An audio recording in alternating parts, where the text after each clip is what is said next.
Let me go. You're hurting me, Elena. I swear, I didn't steal him. He only helped me that night. Mia cried. But what Mia did next shocked everyone. The gates of Prime Group High glinted under the rising sun, gold-plated and guarded like a palace. Expensive cars lined the sidewalk as students stepped out in designer uniforms and polished shoes.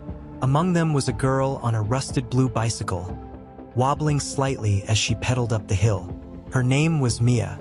Her sweater was faded, her backpack mended with safety pins, and her eyes sparkled with quiet determination. She was not like the others. She didn't belong to a business empire or political dynasty. She was here on scholarship. Her mother worked as a housekeeper in the very mansion that funded this school. As she passed through the gates, a plastic water bottle rolled into her path. The wheel of her bicycle hit it, and she lost balance. Water splashed upward, directly onto the legs of 3 students in sleek black suits. Gasps erupted. One of the boys, tall and effortlessly handsome, stepped back slowly. His crisp white shirt was now splattered. He looked at her, but didn't speak. His name was Daniel Prime, and though Mia didn't know it yet, he was the heir to the very empire that owned the school. "Are you blind?" barked another boy beside him. Mia jumped off her bike. I'm sorry. "I didn't mean to." Daniel didn't scowl or curse. He simply gave her a cold, unreadable look, then walked past her without a word. The other students burst into cruel laughter. "Scholarship girl just declared war," one muttered. Mia's cheeks burned as she picked up her bicycle and hurried inside, unaware that this small accident would unravel everything. The news traveled faster than wildfire. By lunchtime, everyone was whispering. She splashed Daniel Prime and lived to tell the tale. She's poor. She probably did it for attention. Mia sat alone at a corner table, staring at her tray. Her food was untouched, books slammed beside her. A girl with fiery eyes and perfectly straightened hair leaned in close. "You must think you're really brave," Elena said, "splashing Daniel like that." "I told him I was sorry," Mia replied softly. Elena's lips curled into a smile. "You should be sorry for existing." As she walked away, her friends giggled behind her. Mia didn't cry. She just turned back to her tray and quietly packed up her lunch. Mia's evenings were filled with soap, silence, and marble. She mopped the hallways of Prime Mansion alongside her mother. The chandeliers reflected her face back at her, blurred and tired. "Have you ever seen Daniel here?" Mia asked. Her mother wiped a railing. "That boy? He lives like a shadow, barely ever comes out." Mia nodded. She didn't ask more, but her heart pounded a little faster. Mia's locker was open, and so were the packets of flour dumped inside it. White powder clung to her books, clothes, and hair. The girls behind her laughed hysterically. "Oh no! Look who brought ingredients for a cake." Mia didn't say a word. She shut the locker, wiped her face, and walked away. Rose, the quiet new girl, appeared by her side and handed her a cloth. "You shouldn't let them win," Rose said. "I'm not trying to win," Mia replied. "I'm just trying to survive." Elena walked in late, chewing gum and tossing her hair. The teacher didn't scold her. She never got scolded. Mia sat at the back. Elena threw a paper ball at her. "You want to steal my boyfriend too, maid girl?" Students laughed. Mia's jaw clenched. Her pen pressed harder against the paper, but she didn't react. Not yet. Daniel was shooting hoops alone when his friend Alex jogged over. "You heard what they did to the girl?" Daniel nodded. "Yeah. Isn't she the one from the bike splash?" Daniel said nothing, but his next throw missed the basket. Mia was walking to her locker when she was suddenly cornered by Elena and her crew. They poured flour, cracked eggs, and tossed raw spaghetti over her. Laughter exploded. "What's wrong? Don't you want to cook today, maid girl?" Mia collapsed to the floor, tears mixing with flour. And then, silence. The crowd parted as Daniel walked in. His presence was like thunder. "Enough," he said. Everyone froze. "Anyone who touches her again will answer to the school board. And to me." He removed his jacket and placed it gently over Mia's shoulders. Then he turned to her and whispered, "Come with me." Mia sat on a couch, still trembling. Rose sat beside her, trying to help clean her up. Daniel handed her a warm drink. "You don't have to be afraid anymore," he said. "Why are you helping me?" Mia asked. Daniel looked out the window. "Because someone should have helped me once, and they didn't." A loud thunder crackled outside. Mia called her mother. "Mom, I'm okay. I'm staying over at a friend's place. It's raining badly." For a moment, she felt peace, warmth, safety. Elena stood in the doorway, drenched from the storm. Her eyes blazed.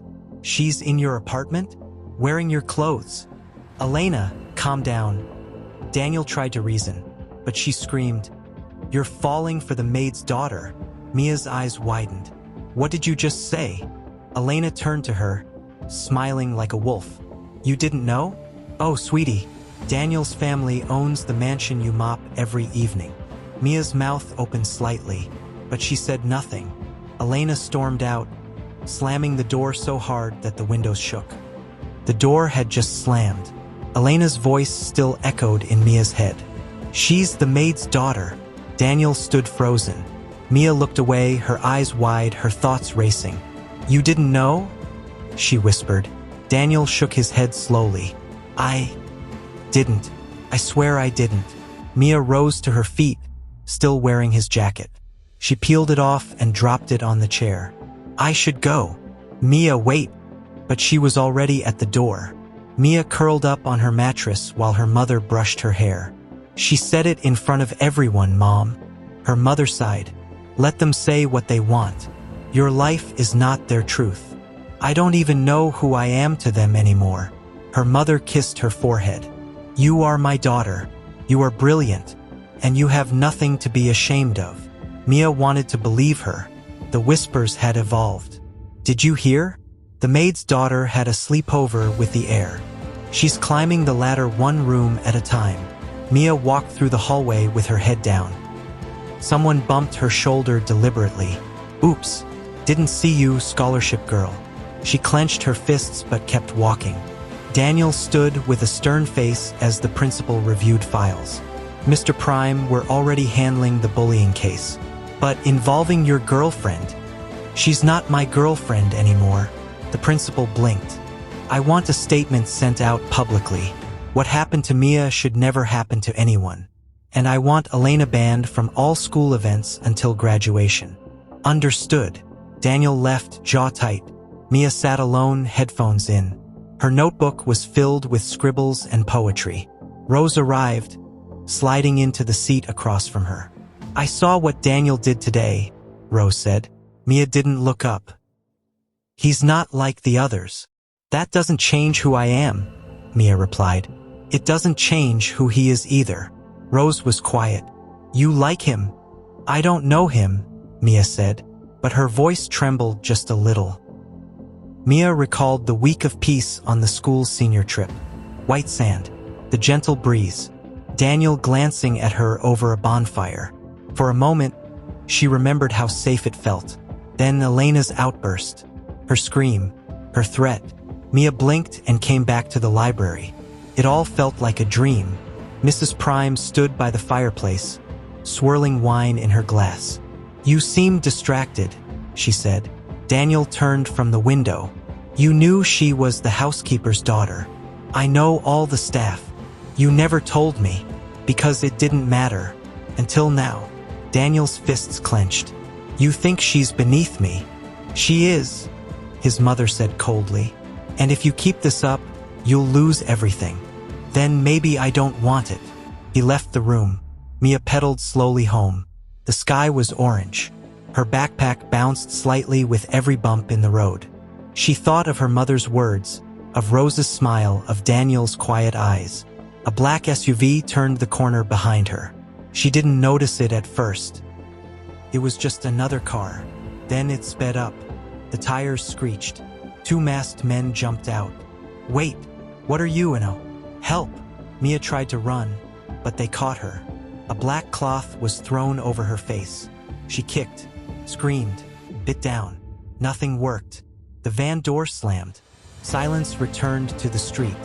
Mia awoke tied to a chair, her heart pounding in her ears. Her wrists ached. She was gagged. A door creaked open. Elena stepped into the light. "I warned you," she said, her voice calm but dripping with venom. Mia's eyes widened in horror. Elena walked closer. "You embarrassed me. You humiliated me in front of the entire school." In front of him, Mia tried to speak, but the cloth held her voice down. "Now it's your turn to be forgotten." She turned and walked away.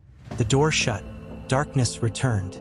Mia's muffled cries were the only sound left in the room. The room was damp, the air stale. Mia's head throbbed. She blinked, trying to adjust her eyes to the darkness.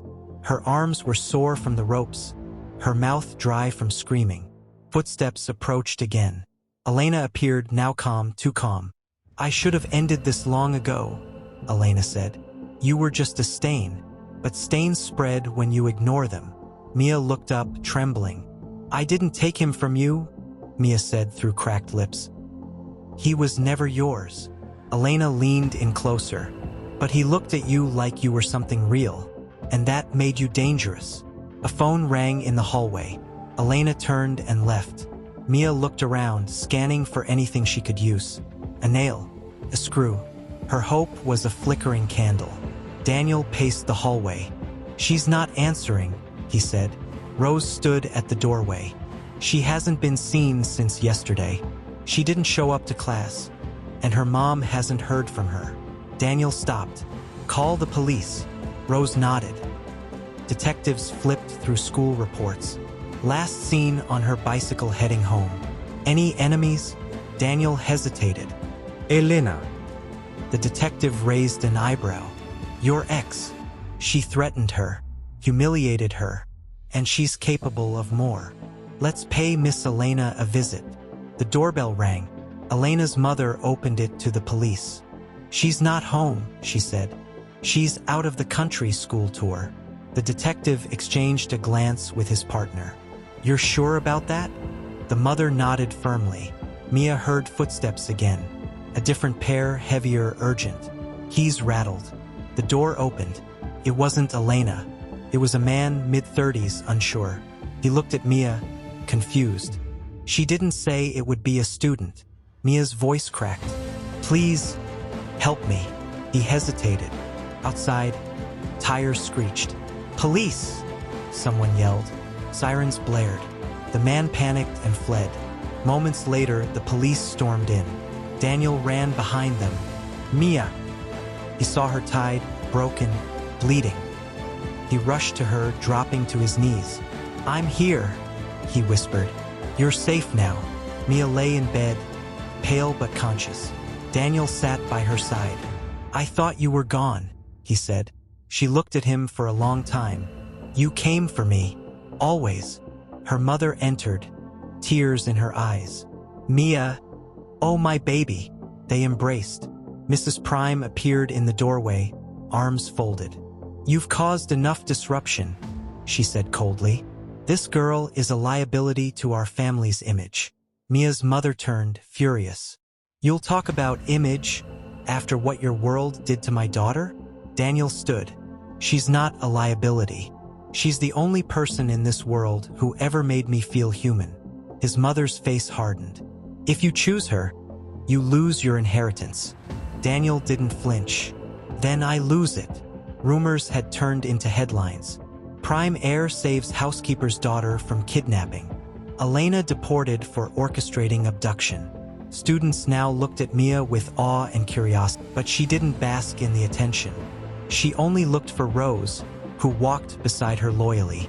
Daniel approached, quiet. "Can I walk you to class?" Mia looked at him. "We're not from the same world." He smiled. "Then let's build one together." Students crowded the bulletin board, pointing at the latest school magazine headline. "Daniel Prime chooses maid's daughter over millions." Whispers, camera phones, and gossip chased Mia through the hallways like a shadow. She really bewitched him. Did she cast a spell or what? She's a survivor. She earned that boy. Some spoke with envy, others with admiration, but Mia felt none of it. She kept her head down and walked silently to class. Mrs. Prime stood beside the headmaster, her presence cold and immovable. "I demand that girl be removed from this institution," she said flatly. "She's a victim," the principal said, "and one of our top-performing students. Her presence is a media circus. My son's future is being destroyed by a servant's daughter." Daniel stepped in before anyone else could speak. "Then let her ruin me, because I'm not letting her go." His mother stared at him. "You'll regret this." Daniel didn't blink. "I already regret not standing up sooner." Mia sat at the dining table, poking her food. Her mother watched her quietly. "You're strong," her mother said, "but you need to decide what you're fighting for." "I didn't ask for this, Mom." "You didn't, but it found you. Now stand tall or walk away. Just make sure you can live with the choice."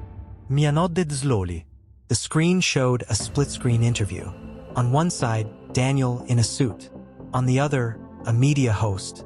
"Host, so Mr. Prime, you're saying you'd give up your entire inheritance for love?" "Daniel, I'm not giving anything up. I'm choosing a different kind of wealth." Mia and Rose sat under the sun. Mia stared at the horizon. "He's braver than I thought," Mia said. Rose smiled. "You're braver than you know." Mia looked down at her hands. "I'm scared, Rose. What if his world breaks me? Then break it back."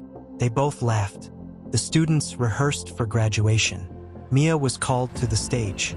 "Teacher Mia, since you're top of the class, you'll give the valedictorian speech." A wave of murmurs swept the room. "She's the maid's daughter. Now she's valedictorian too." Mia stepped forward. "I'll do it." Daniel, from the back of the room, smiled. Mrs. Prime poured wine into a crystal glass. "You've made your choice then," she said. Daniel stood tall. "Yes, and I'll make it again tomorrow." "Then you're out of the will. Then write me out." She turned away. "Don't come crawling back." He shook his head. "I'm not leaving because of her. I'm walking out because of you." The hall was filled. Parents, cameras, students. The headmaster stepped up to the podium. "Today, we celebrate excellence, perseverance, and truth." Mia was called on stage. She adjusted the microphone.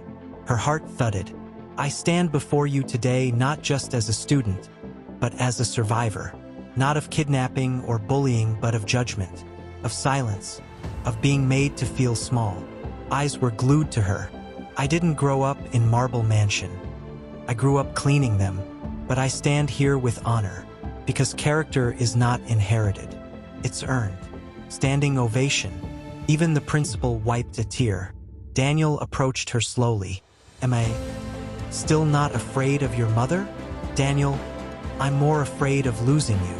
He held out his hand. She took it. They walked down the stairs, hand in hand. Camera flashes. Gasped. But no one stopped them. They were rewriting the rules one step at a time.